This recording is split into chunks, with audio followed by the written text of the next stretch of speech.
তারপর আরম্ভ হলো মা পদ্মাবতীর দণ্ডি কাটার অনুষ্ঠান। বিভিন্ন সমস্যার সমাধানের পরেই সমস্ত ভক্তমণ্ডলী মায়ের কাছে আসে দণ্ডি কাটতে। এই দণ্ডি কাটা শেষ হতেই মায়ের আসল ভোগ নিয়ে আসা হয় হাড় ঢোল বাজিয়ে ভক্তি সহকারে। তারপরে পাঁঠা বলির জন্য রেডি করা হচ্ছিল, আর এখানে কামার বলিকাঠটা ভালো করে বুঝে দিচ্ছিল।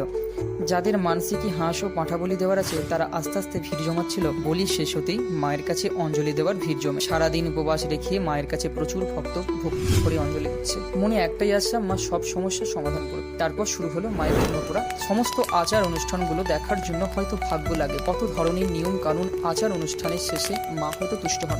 দুর্গাপুজো বা কালী পুজো যে কোনো পুজোতেই কম বেশি এই ধুনো পোড়ানোর ভূমিকা উল্লেখযোগ্য হয়ে থাকে। এদিন দশহরা পূর্ণলগ্নে মায়ের উদ্দেশ্যে জ্বালানো হলো 108টা মঙ্গল প্রদীপ। উপস্থিত ছিলেন আমাদের গ্রাম পঞ্চায়েতের ভালোবাসার মানুষেরা। তারপর শুরু হলো মায়ের খিচুড়ি ভোগ খাওয়ানোর অনুষ্ঠান। এখানে সকলের জন্য মায়ের প্রসাদের ব্যবস্থা ছিল। বিশ্বাস ও ভক্তি ভরে প্রসাদ গ্রহণ করলে মা তুষ্ট হন।